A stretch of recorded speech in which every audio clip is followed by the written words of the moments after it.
এই দরবেশের যখনই ক্ষুধা লাগত ঠিক তখনই আল্লাহ তার কাছে খাবার পাঠিয়ে দিতেন, আর দরবেশ শুকরিয়া আদায় করে খাবার খেয়ে নিত, আর বাকি সময়টা আল্লাহর ইবাদত বন্দেগীতে কাটিয়ে দিত।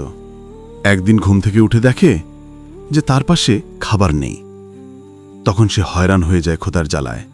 সে চিন্তা করে হয়তো একটু পরে দেরি হলেও খাবার চলে আসবে, কিন্তু সময় পার হতে থাকে, খাবার আসে না।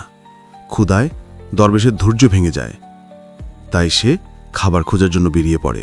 এরপর সে এক ইহুদি বাড়িতে পৌঁছায় এবং তাকে বলে, আমাকে কিছু দয়া করে খাবার দেওয়া যাবে? আমি অনেক ক্ষুধার্ত। ইহুদির তার উপর মায়া হয় আর তাকে 2টি রুটি দেয়।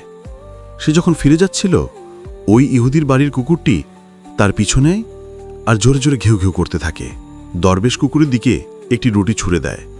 কুকুর রুটিটি খেয়ে নেয়, কিন্তু তারপর আবার সে দরবেশের পিছু নেয় এবং আবার ঘেউ ঘেউ করতে থাকে। দরবেশ বাধ্য হয়ে দ্বিতীয় রুটিটিও তার দিকে ছুঁড়ে দেয়। কুকুরটি সেই রুটিটাও খেয়ে নেয়, কিন্তু তারপরও সে তার পিছু ছাড়ে না।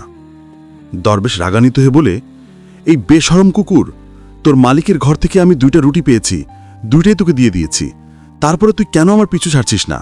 এইটা শুনতেই কুকুর বলে উঠে, বেশরম আমি নই, বেশরম তুনি। আমি 2 দিন থেকে ক্ষুধার্ত। আমার মালিক কখনো আমাকে সময় মতো খাবার দেয় না। তারপরও আমি কখনো আমার মালিকের ঘর ছেড়ে অন্য কারো ঘরে খাবার চাইতে চাই না। আর তুমি কেমন ইমানদার?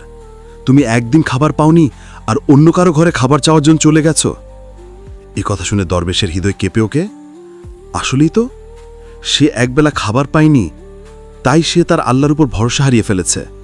যখন সে তার জায়গায় ফিরে আসে, সে দেখতে পায় ওখানে খাবার আল্লাহ তাআলা তাকে আগে থেকে পাঠিয়ে দিয়েছিল।